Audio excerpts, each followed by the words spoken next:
True, false আর not given, তিনটা তো একই ধরনের মনে হয়। এগুলোর ভিতরে ডিফারেন্সটা কি?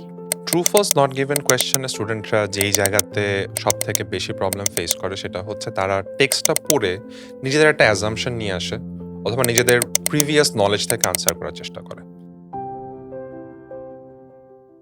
সো নেক্সট কোয়েশ্চেন হচ্ছে যে, স্যার, ট্রু, ফলস আর নট গিভেন, তিনটা তো একই ধরনের মনে হয়। এগুলোর ভিতরে ডিফারেন্সটা কি?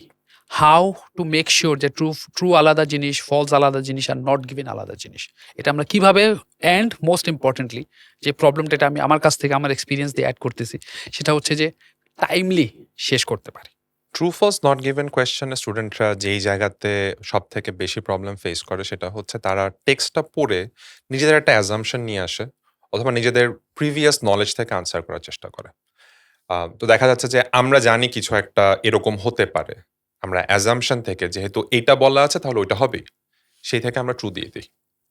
অথবা দেখা যায় যে আমরা এরকমভাবে চিন্তা করছি যে প্যাসেজে এটা বলা নেই। তাহলে এটা ফলস হবে।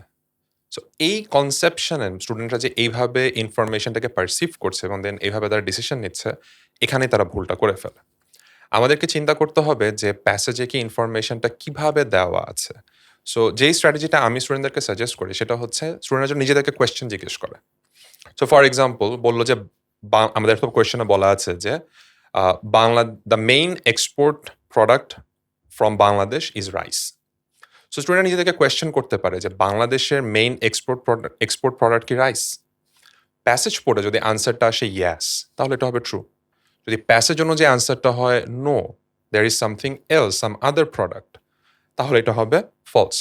আর যদি প্যাসেজে বাংলাদেশের এক্সপোর্টের মেইন প্রোডাক্ট নিয়ে কিছু না বলা থাকে অথবা বলা থাকে যে ইন্ডিয়ার মেইন প্রোডাক্টটা হচ্ছে রাইস বাট বাংলাদেশের ব্যাপারে কোনো ইনফরমেশন নেই, তখন এটা হবে নট গিভেন। সো যখনই আমরা প্যাসেজ পড়ে দেখছি যে আনসারটা দেওয়া নেই, উই ডোন্ট নো, তখন এটা নট গিভেন দিতে